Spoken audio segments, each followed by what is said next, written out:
Vem já, vem já. Alma cansada, vem já. Manso e suave, Jesus convida. Chama, vem, pecador, vem. Amém? Graças a Deus. Louvado seja Deus. Obrigado, Deus abençoe. Boa noite, irmãos. Deus os guarde, que todos possam ter, nesta hora, um aprendizado bom, gostoso, da palavra de Deus. Vamos nos colocar de pé? Nós vamos ler em Provérbios, capítulo 12. Nós vamos ler a partir do versículo 21.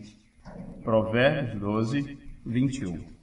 Está escrito: nenhum agravo sobrevirá ao justo, mas os ímpios ficam cheios de mal.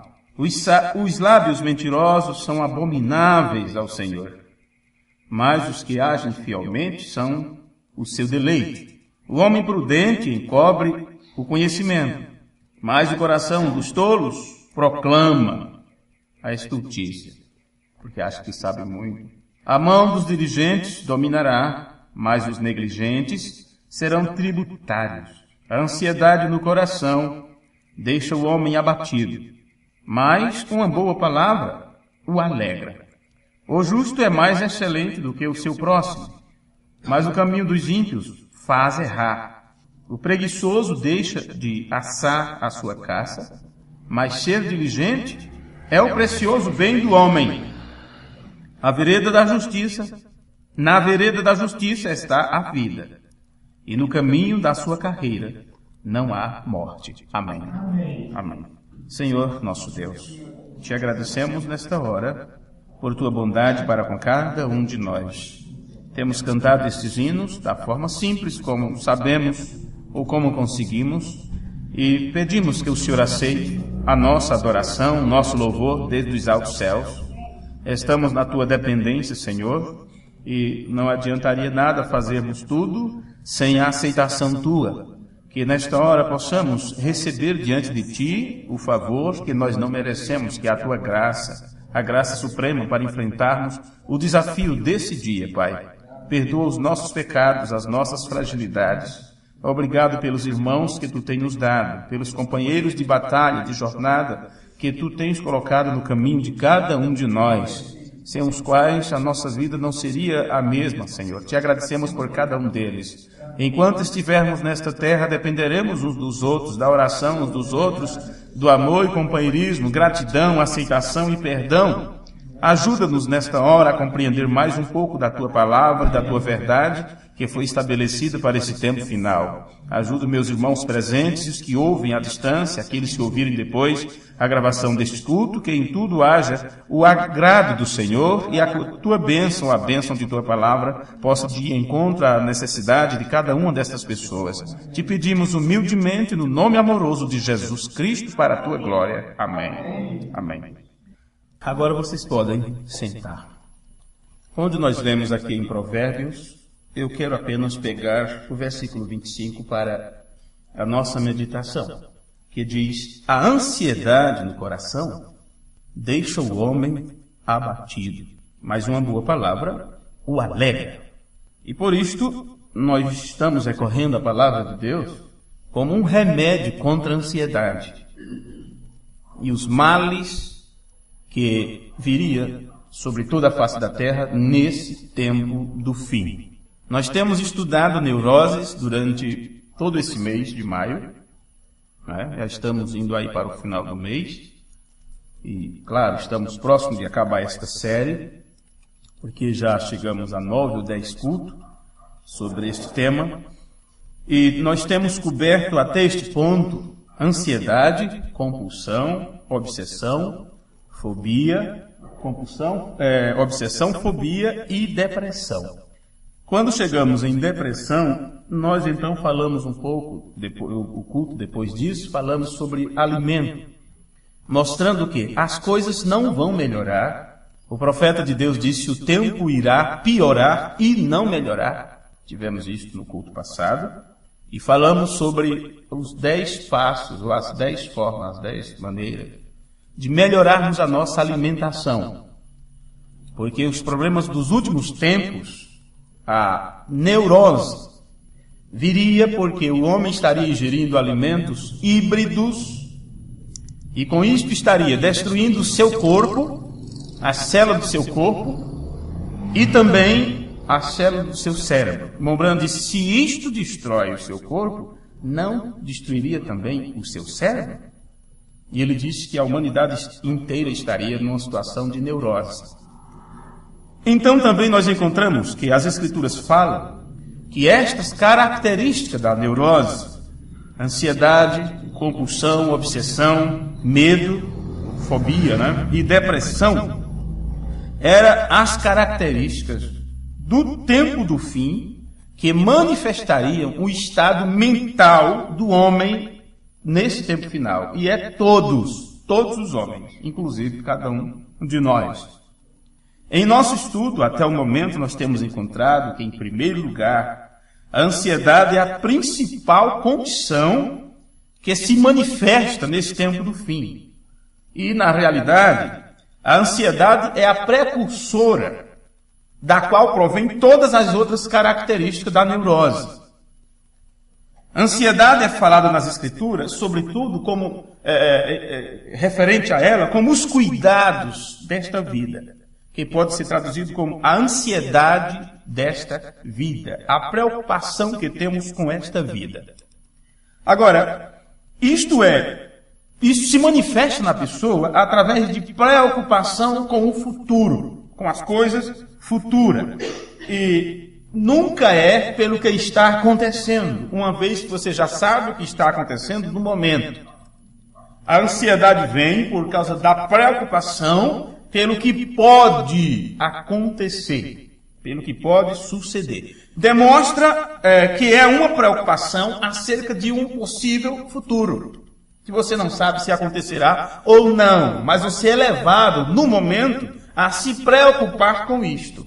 Então você fica focado com a preocupação do amanhã e esquece de viver da forma correta o hoje. Jesus nos advertiu isto, dizendo: não esteja ansioso pelo dia de amanhã, ou apegado com os cuidados da vida, preocupado com o amanhã.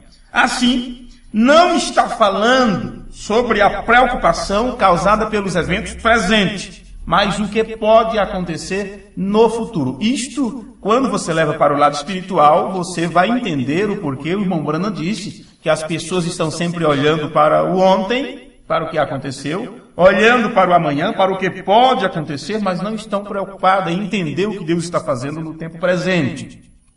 Nós sabemos que a preocupação é só uma manifestação de um sintoma ou de um problema muito maior. Eu estou ansioso, eu sou uma pessoa ansiosa, eu estou ansioso quanto a isto, preocupado quanto a isto.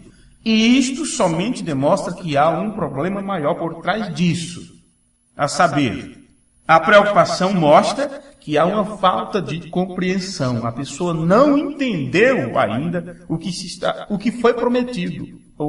Até que ponto Deus está disposto a te segurar nas mãos, a cuidar de você. Então a tua preocupação errada sobre aquilo, ou a tua ideia errada sobre aquilo, te leva a ficar ansioso, ansiosa. Porque isso demonstra uma falta de confiança em Deus. E o teu foco, o teu binóculo, está fora de foco, porque está sendo levado a olhar as coisas por uma perspectiva diferente das realidades do plano divino de Deus que Ele prometeu cumprir para nós no tempo do fim. Então, o inimigo faz com que o teu foco esteja em outra coisa. O irmão Branham disse que se preocupar estraga sua saúde. E quando eu li aquilo que o irmão Branham disse, eu entendi coisas que ninguém nunca tinha me feito entender até então. E não sei se vocês se recordam, quando o irmão Branham falou sobre a preocupação que atrapalha a tua saúde, ele estava, isso na mensagem Perguntas e Respostas número 1, E vocês que estão acompanhando mais de perto esse tema, sabem muito bem que estou fazendo um levante de tudo que aprendemos até agora. E isto é necessário, e só depois vocês entenderão por quê, quando for ouvir isso outra vez. O irmão Branham responde uma pergunta, onde um homem escreveu para ele perguntando o que fazer, porque a sua esposa estava pedindo o divórcio. E o irmão Branham disse que ele não tinha o que fazer quanto àquilo. E disse que ele não ficasse preocupado, que entregasse aquilo nas mãos de Deus. O irmão Branham disse, eu vou orar junto com você. E diga, Senhor, se eu não a levei a fazer isto, então me ajuda nesta hora. Se eu tenho culpa em alguma coisa, me faz entender o que é, para que eu conserte isto. Mas o irmão Branham disse, é o diabo que a está levando a fazer isto, e você não pode estar preocupado. Apenas siga a sua vida como se nada tivesse acontecendo. Agora, é muito fácil alguém dizer isso estando fora do problema. Mas ali estava um pai de família dizendo, o que posso fazer porque a minha esposa está pedindo o divórcio, está indo embora. E a resposta do profeta foi essa, não fique preocupado. O diabo a levou a fazer isto. Quanto a você, apenas entregue-a nas mãos de Deus, porque se é uma filha de Deus, ela reconhecerá isso um dia e sabe todo o processo que uma alma terá que passar. Um filho ou uma filha de Deus. Um filho pródigo tem que passar. Mas o Branham disse, quanto a você, não fique preocupado, continue sua vida como se nada tivesse acontecendo. E disse, por quê? O que o diabo quer é te levar a uma preocupação. Porque ele sabe que se você se preocupar, isso vai estragar a tua saúde. Então o que o diabo queria era tirar a saúde daquela pessoa. Bem, agora, deixando isso de lado, nós já estudamos isso nos outros cursos. O irmão Branham disse que se preocupar estraga a sua saúde. Como também mostra evidência de um problema raiz mais profunda, que é incredulidade ou falta de confiança em Deus. Porque se Deus prometeu cuidar de nós, lemos tanto isso nas Escrituras, o Senhor é meu ajudador e não temerei o que me possa fazer o homem. Mas daí quando alguém te atinge, quando alguém te fere, quando alguém te magoa, cadê o teu ajudador que você disse que confia? Rapidamente você está, como diz aí fora, pau a pau com ele ou com ela, né? Desce do salto, ou age do mesmo jeito, ou demonstra todos os sentimentos mal, ou de vingança, ou de ódio, ou de rancor, ou de afastamento, tudo. Então é como se aquilo que está nas Escrituras você não acreditasse como você diz que acredita. No livro de Hebreus, no capítulo 4, é ensinado para cada um de nós que os filhos de Israel, eles não entraram no descanso porque eles não creram. Agora, isto aconteceu lá no primeiro Êxodo e se repetiu no segundo e também neste terceiro Êxodo. Muitos não entrarão no descanso por causa da falta de fé, da falta de confiança em Deus. E você sabe o que seria entrar no descanso hoje? O irmão Branham disse, o sétimo selo traz descanso. Vê? Traz descanso. Por quê? Se no sétimo selo Deus se revela aqui na terra, Deus mostra e prova a sua presença aqui na terra, como ficaremos? Como vamos agir sabendo que Deus está presente no controle da situação? O que é estar de pé diante do Filho do Homem? Por isso, que quando nós repetimos coisas que já aprendemos, isso nos leva a um entendimento maior, mais abrangente do assunto. Então você veja que descanso e preocupação estão em lados opostos, estão em lados contrários. Descanso mostra uma grande quantidade de confiança e, portanto, prudência e relaxamento, enquanto que preocupação mostra falta de confiança e, portanto, falta de fé. Se fé é revelação, significa que a pessoa, o que ela entendeu, não é como Deus mostra, o que Deus quer que a pessoa entenda a respeito de suas promessas para o tempo que nós estamos vivendo. E não somente isto, mas como vimos em nosso estudo, a ansiedade, que é onde desencadeia todos os outros problemas da neurose, ela produz, a preocupação traz maiores complicações. Por quê? Nós vemos que, de acordo com Webster, a próxima manifestação da neurose é compulsão. Então veja como a coisa vem descendo. Que é um transtorno derivado da pressão. Veja, a compulsão é um transtorno derivado da pressão. E o que te leva à ansiedade, que é o gatilho principal, são justamente as pressões. E nós estudamos sobre isso. Qualquer tipo de pressão exercida. A pressão política, religiosa, pressão interna, pressão familiar, pressão dos pais, dos amigos, dos colegas de escola, tudo. E o resultado destas pressões é que você começa a atuar de uma maneira irracional. Logo, depois de um tempo, estas ações irracionais chegam a ser hábitos e tradições. Quando chegam a ser hábitos, começam a fazer parte do teu caráter, da tua personalidade. Quando chega a ser tradições, você segue cegamente a tradição, como fizeram os fariseus, que seguiram tanto a tradição e com elas invalidavam o mandamento de Deus. E uma vez que você se rende a isto, então isso toma controle de sua vida e você entra em um estado de obsessão. Nós estudamos isso já separadamente, porém nós estamos juntando como o processo se desencadeia agora. Então você entra em um estado de obsessão. E obsessão é definido como o ato de um espírito, uma possessão, governando tua pessoa, tendo uma certa ideia persistente, um desejo ou emoção que você não pode se livrar disso. Então, vem os comportamentos obsessivos. Então, você pode ver como estas diferentes características, em realidade, são definidas. E as etapas da possessão, o que acontece quando chega nessa etapa da possessão, isso não é outra coisa a não ser um demônio. Um demônio. Porque, na realidade, tudo é desencadeado pelo adversário. Claro, na mensagem Vai Despertar Jesus, o Mombrano disse, falando a respeito de Legião, do maníaco de Gadara, ele disse, porque ele estava tão completamente entregue ao diabo, que aquilo tomou a posse dele, e ele não tinha sua própria compreensão mais. Por isso foi dito que a pessoa começa a praticar atos irracionais. Veja, ele não tinha mais sua própria compreensão, o seu próprio entendimento. Ele somente fazia o que o espírito do diabo o punha para fazer. Veja a situação. E o objetivo do diabo é trazer a pessoa debaixo de sua influência, debaixo da sua influência. E uma vez que ele tem você debaixo de sua influência, então ele aperta, vamos dizer assim, os parafusos, né?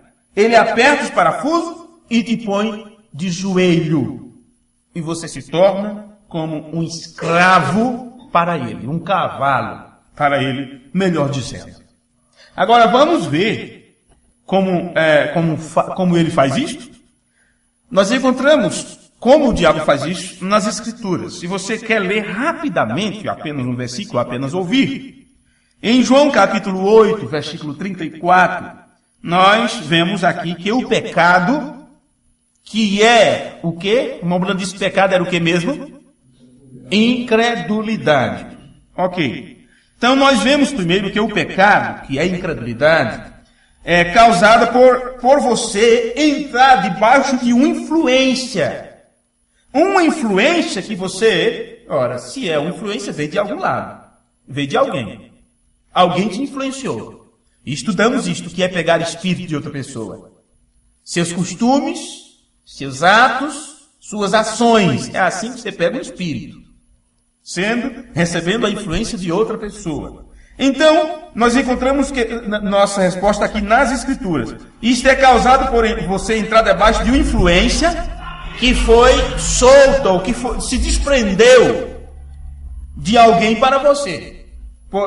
Por um ato de incredulidade, ou seja, como for. João 8, versículo 34. Respondeu-lhe Jesus: em verdade vos digo, que todo aquele que comete pecado é servo do pecado. Nesta escritura aqui, em algumas mensagens, Mombrana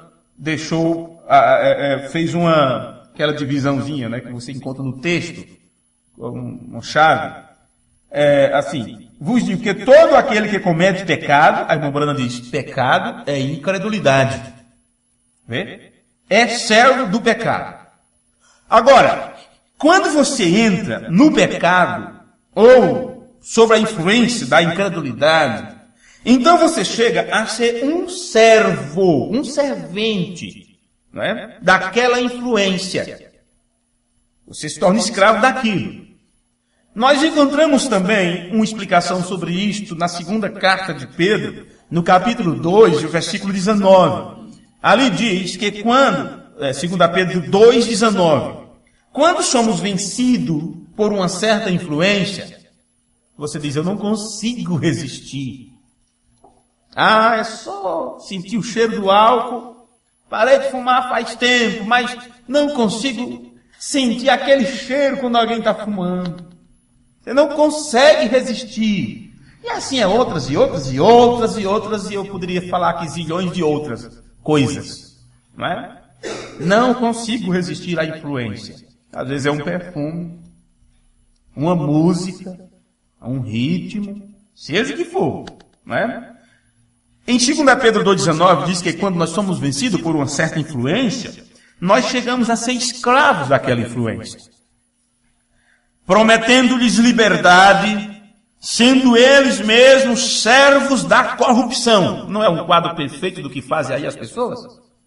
Vamos ser livres, que é isso? Religião só quer te prender, só quer te podar. Religião é só uma gaiola para prender as pessoas, para, como é que eles dizem, te dar uma lavagem cerebral. Vamos ser livres, vamos ser felizes, vamos ser dono das nossas vidas. Então, eles prometem liberdade quando eles são escravos da corrupção.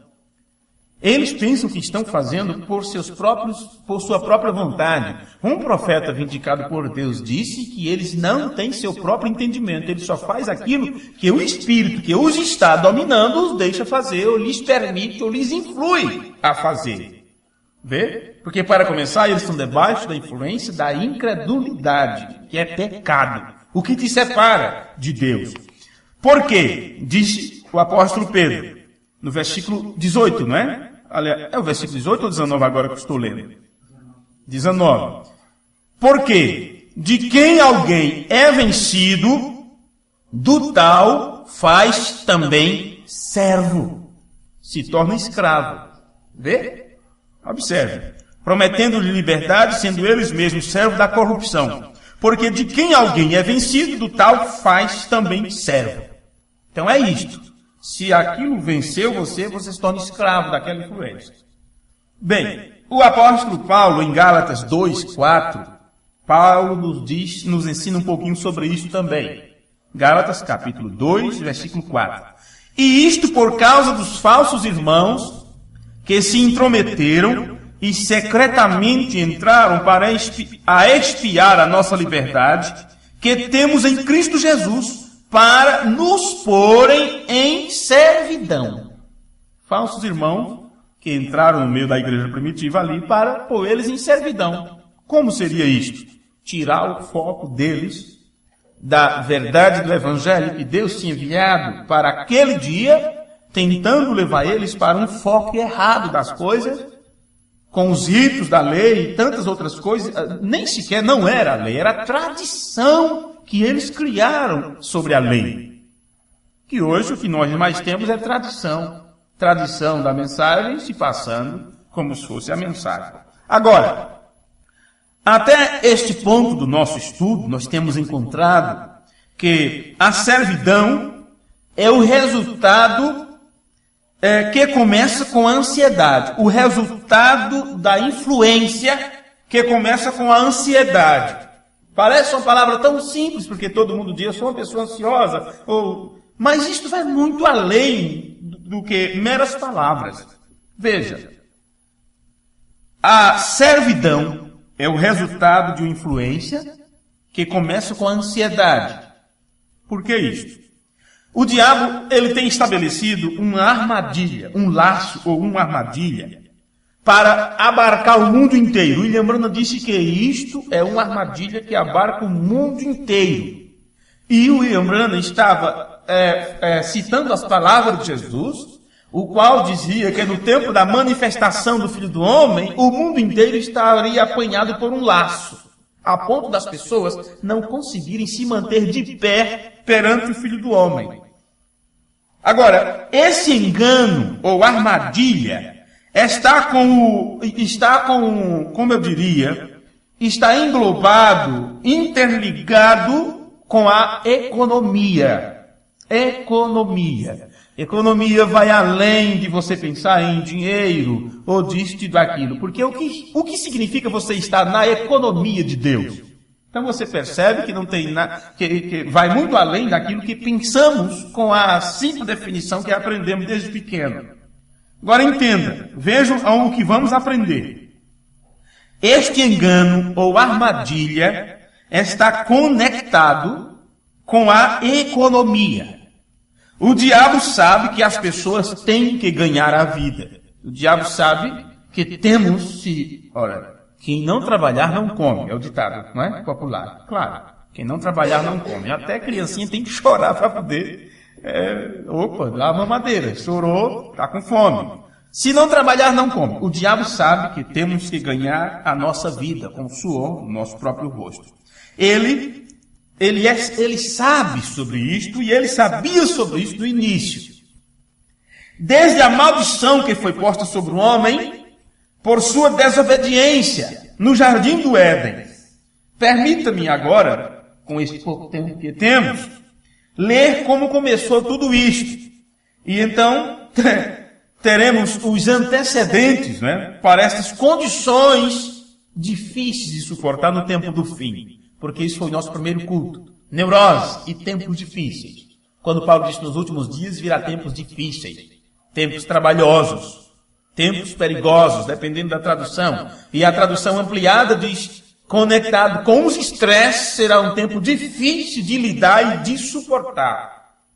Veja, então, vamos pegar os antecedentes para entendermos por que esta condição tão ruim de se viver no tempo do fim. Em Gênesis capítulo 3 e o versículo 1 está escrito, muito fácil de achar, as primeiras páginas da Bíblia. Gênesis capítulo 3, versículo 1.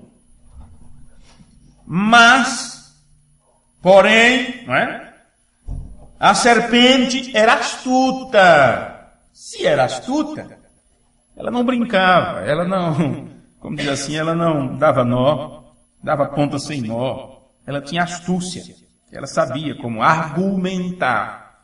E isso não mudou. Com o tempo, esse camarada, ele só, porque não estamos tratando apenas da serpente em si, não temos nada contra as pessoas, não temos nada contra as religiões, não temos nada contra as denominações, o que nós combatemos é o espírito que os possui. É o espírito que os possui. A serpente era apenas um animal, como o leão, como outro qualquer, porém, ela tinha um dom diferente dos outros, ela podia argumentar, ela podia caminhar, e todas estas coisas. Mas tinha um ser que a possuiu, tinha um ser que fez dela seu porta-voz, e assim sucessivamente. Mas a serpente era astuta, mais que todos os animais do campo que o Senhor Deus havia feito. Então aqui nós temos o início. Bem, assim que nós podemos ver, Satanás tinha uma forma de disseminar, de levar adiante sua mensagem, como hoje ele tem seu parceiro de trabalho, sua coleguinha de escola, seu amiguinho, e assim sucessivamente. Viu? E com isto, ele pode tirar o homem de baixo, ou trazer o homem para debaixo do seu controle, desde o princípio. Ele começou com a serpente, para trazer o homem debaixo do seu domínio. Bem, eu não esqueci do que eu disse sobre todo esse problema do tempo do fim está conectado com a economia. E isso te afasta, te leva, te distancia de tudo que é sagrado, distancia da palavra e assim sucessivamente. Bem, e aqui nós estamos vendo o porquê e como isso acontece. Apenas preste atenção para não se perder no meio de tantas frases, de tantas palavras. Nós vemos que o diabo ele tinha uma forma de disseminar isto, de tirar o homem, ou de trazer o homem para debaixo da sua influência. Ele é astuto e ele causou algo, ele iniciou um trabalho e fez com que o homem caísse igualmente o que ele fez com a terça parte dos anjos, não é? Quando ele causou a queda desses anjos no princípio. A mesma coisa ele conseguiu fazer com o homem. No livro de Apocalipse, estamos conectando aqui Gênesis e Apocalipse. No livro de Apocalipse, capítulo 12, versículo 3 e 4, está aqui registrado na palavra de Deus. Apocalipse, capítulo 12, versículo 3. E viu-se outro sinal no céu, e eis que era um grande dragão vermelho que tinha 7 cabeças e 10 chifres, e sobre as suas cabeças 7 diademas. Versículo 4. E a sua cauda levou após si a terça parte das estrelas do céu. Isto são os anjos. Viu? E lançou-o sobre a terra. E o dragão parou diante da mulher que havia de dar à luz, para que, dando ela à luz, lhe tragasse o filho. Agora, eu li até o versículo 4. Vamos para o versículo 7. E houve batalha no céu. Miguel e os seus anjos batalhavam contra o dragão, e batalhavam o dragão e os seus anjos. Agora não fala mais estrelas. Agora fala anjos. Mas não prevaleceram, quer dizer, não conseguiram resistir. Nem mais o seu lugar se achou nos céus. E foi precipitado o grande dragão, a antiga serpente, chamado o diabo e Satanás, que engana todo mundo. Ele foi precipitado na terra e os seus anjos foram lançados com ele. Bem, agora, o que eu quero que você veja bem aqui é que Satanás conhecia a debilidade do homem e ele usou este conhecimento. Vocês pensam que conhecimento é o quê? Conhecimento é poder. Conhecimento é poder. Se eu sei um grauzinho a mais do que vocês, eu tenho mais poder do que vocês. Eu sei algo que vocês não sabem. Conhecimento é poder. Agora, quando se trata da igreja de Deus, é dito que todos, por isso que o quíntuplo de Efésios, que trabalham sobre a liderança de Deus mesmo, a liderança do pilar de fogo, eles têm uma missão. Não é apresentar a si mesmo como sabe tudo, porque eles apenas são liderados. Eles são liderados e foram colocados como representatividade, como representantes, melhor dizendo, representantes. E a função é levar o povo a um nível de entendimento, um entendimento amadurecido, até que todos cheguem a ter a mesma revelação, a mesma unidade de fé, porque nenhum pode saber mais do que o outro, só quem tem que saber tudo, sobre tudo, é Deus mesmo, o único poderoso. O resto tem que chegar ao entendimento que Deus nos determina a chegar. Mas tratando de seres humanos nascidos nesta terra, nenhum pode entender mais do que o outro. Aquele que está lá atrás, bem atrasado na lição, ele tem que ser treinado para que todos cheguem à unidade da fé. Estão entendendo? Porque conhecimento é poder. Agora, o diabo tinha esse conhecimento sobre a debilidade do homem. E o que ele fez? Ele usou o conhecimento de debilidade do homem para controlá-lo. Como ele fez com os anjos no céu. Ele sabia que os anjos foram concebidos para adorar. E Lúcifer e Miguel, que era Cristo, eles foram co-iguais. E eles dois lideravam os anjos na adoração a Deus. Até que, um dia, porque as pessoas dizem, Deus criou o diabo. Não, Deus não criou o diabo. Deus criou um ser perfeito. Lúcifer, perfeito era em formosura. Deus não criou o diabo. Como ele não criou como ninguém nasceu bom ou mal. Vê? Ninguém nasceu bom ou mal, bem ou mal. Todos nascemos criancinha sem dente, porque se nascer com dente tem alguma coisa errada, né? Todos nascemos iguais. Despido, dependente. Mas o que acontece? Com o tempo, vamos tomando conhecimento, vamos aprendendo isso e aquilo, e cada um então vai mostrando suas cores, sua índole, né? Se você soubesse seu filho seria um assassino, seria aquele que mataria não sei quanto, explodiria numa bomba não sei aonde, você teria criado com todo carinho, e sabe uma coisa, é melhor matar esse aqui, porque é só um. Coisa, né? São cada pensamento que se nos vem. Mas você criaria? Você tem culpa de seu filho se tornar o que se tornou? Você tem culpa, né? Temos culpa? Até que ponto somos culpados? Ou teremos que culpar a Deus por ter feito Lúcifer, ter criado Lúcifer, sendo que ele sabe todas as coisas e nós não. Veja, ele era perfeito, mas ele tinha conhecimento para que os anjos foram criados. Eu não gosto vamos dizer assim, de devagar e sair fora das anotações, da gente entra em tantos temas que depois não fecharemos nenhum. Lúcifer sabia, ele tinha conhecimento que os anjos foram feitos com um propósito, adorar a Deus. E ele e Miguel eram co-iguais. E Miguel era Cristo, claro. E eles, os dois, lideravam os anjos na adoração a Deus. Até que um dia, Lúcifer se exaltou dentro de si mesmo, se encheu de orgulho e queria construir um reino melhor do que o que Miguel tinha. E assim Lúcifer começou a receber a adoração dos anjos. E assim começou a guerra no céu. Assim começou a batalha no céu. Portanto, nós vemos que a serpente, em quem habitou o espírito do anticristo, de Satanás, e sabemos que era astuto e inteligente, e sabia como conseguir o homem. O diabo sabia como trazer o homem debaixo de sua influência.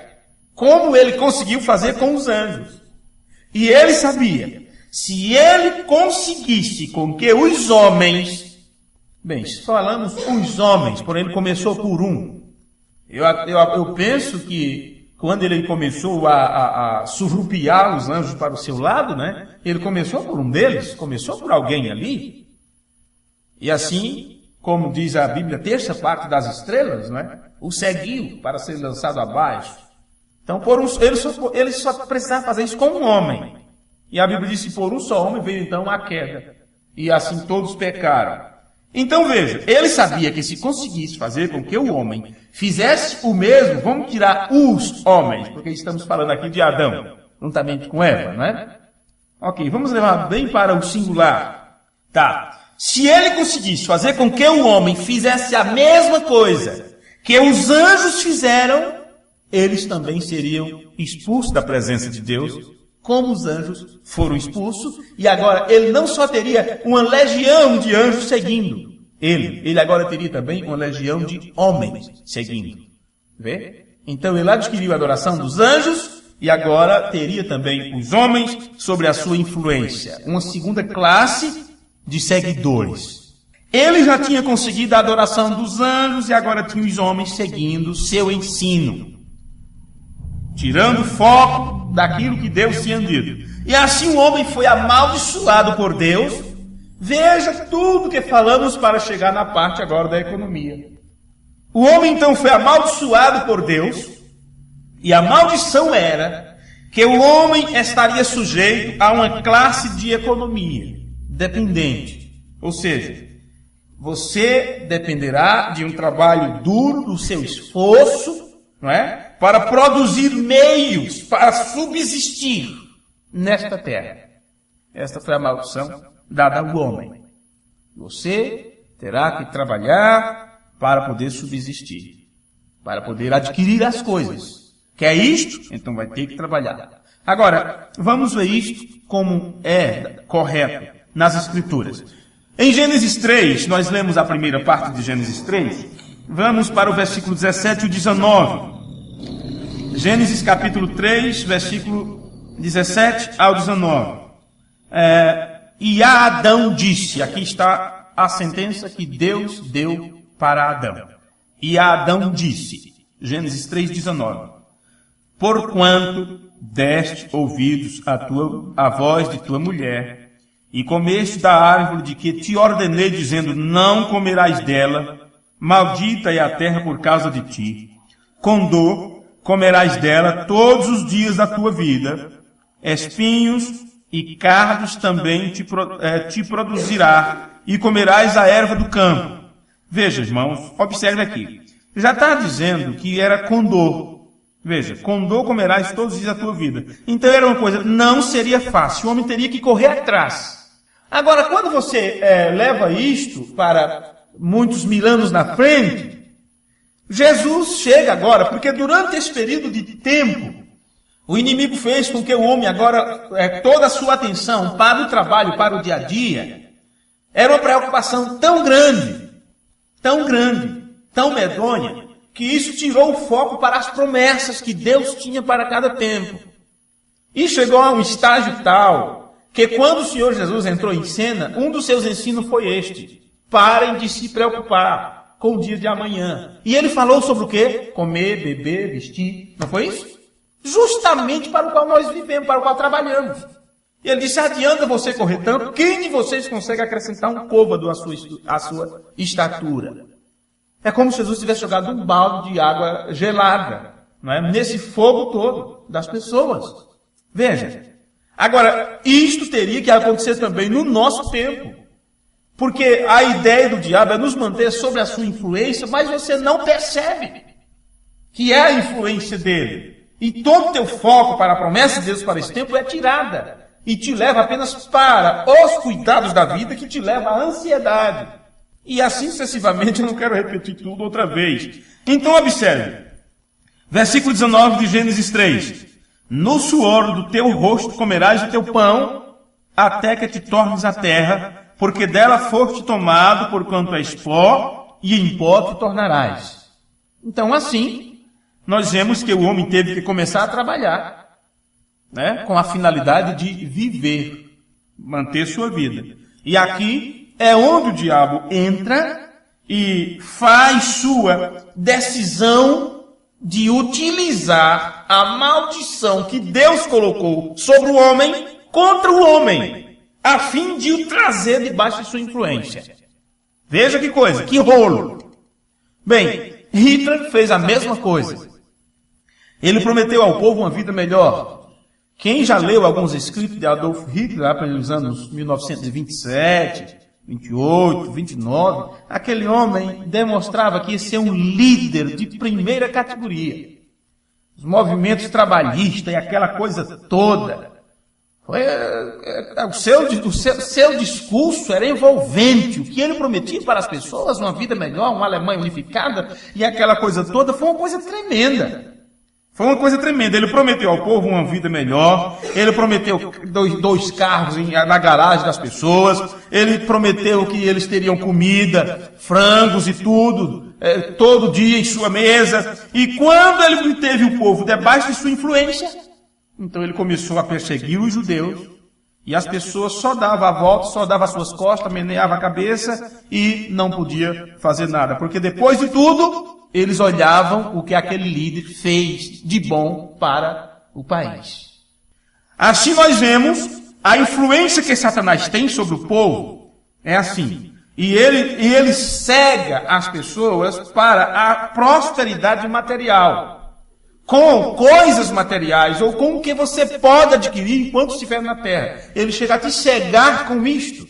E você já não começa a desejar uma terra além do rio. Porque, afinal, como você terá certeza que existe esta terra além do rio? Afinal, são coisas que hão de ser, é um futuro lá, isso está lá na frente. E quem me dá a certeza que eu vou ter isto, que eu vou viver isto? E quem me diz, quem me dá a certeza se eu sou mesmo um filho ou uma filha de Deus? Então eu vou desfrutar a vida aqui. E vou correr atrás do que eu possa adquirir aqui. E assim ele começa, então, a te jogar neste laço. Você conhece as escrituras para a era de Laodiceia, e deixe-me ler para vocês.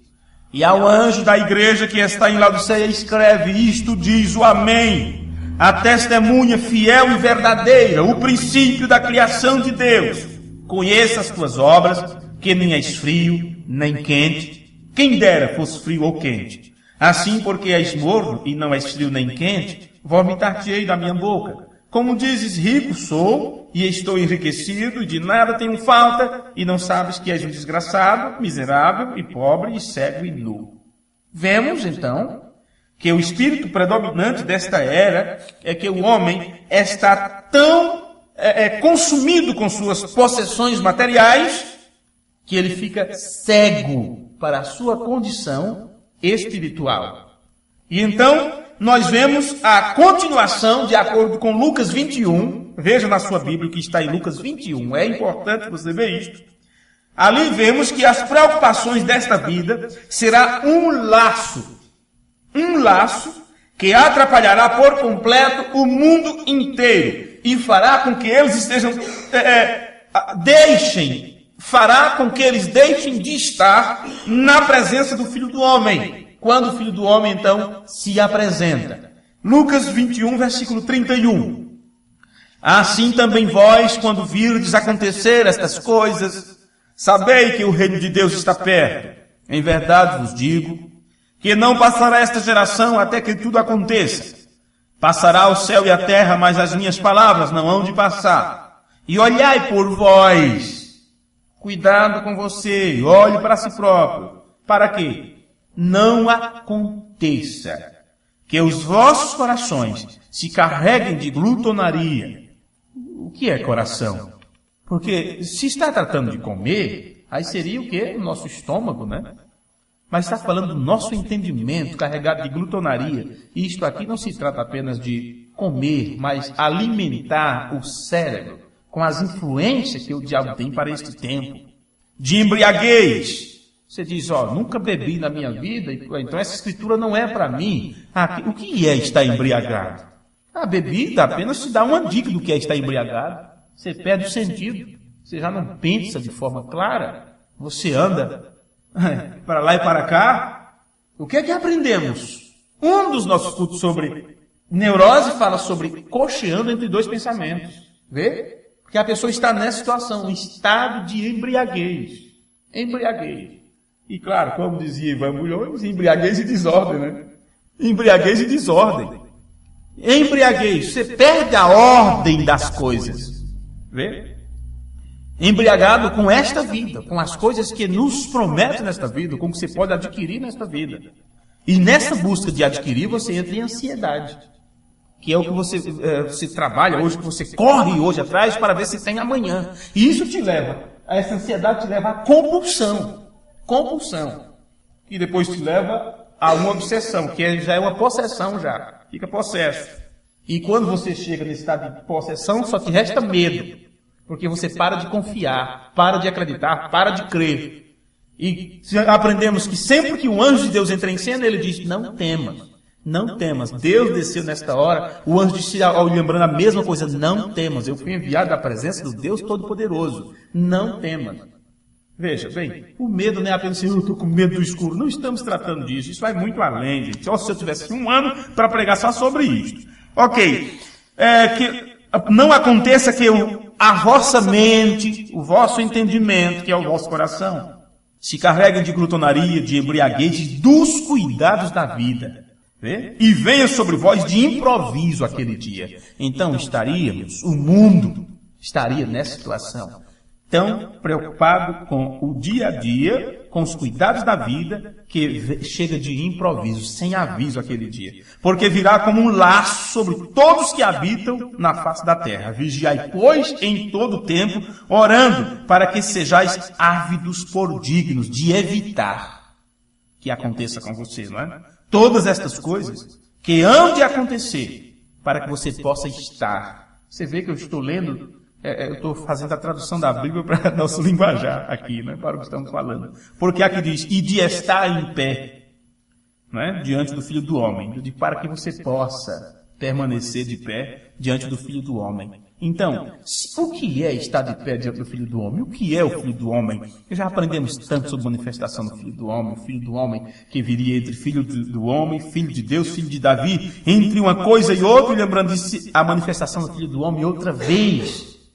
E isso não é algo no futuro, isso é algo que tem acontecido em nosso tempo, quando Deus mesmo, como ele usou Jesus de Nazaré, aqui foi manifestação do Filho do Homem, Deus numa carne humana, Outra vez Deus desceu em cena e usou um profeta. Você sabe sobre tudo isto. Leia. Em vários sermões o irmão Branham fala sobre isto. A manifestação do Filho do Homem. E esse Filho do Homem se manifesta para entregar um recado, para entregar uma mensagem, como ele fez quando ele falou através de seu Filho.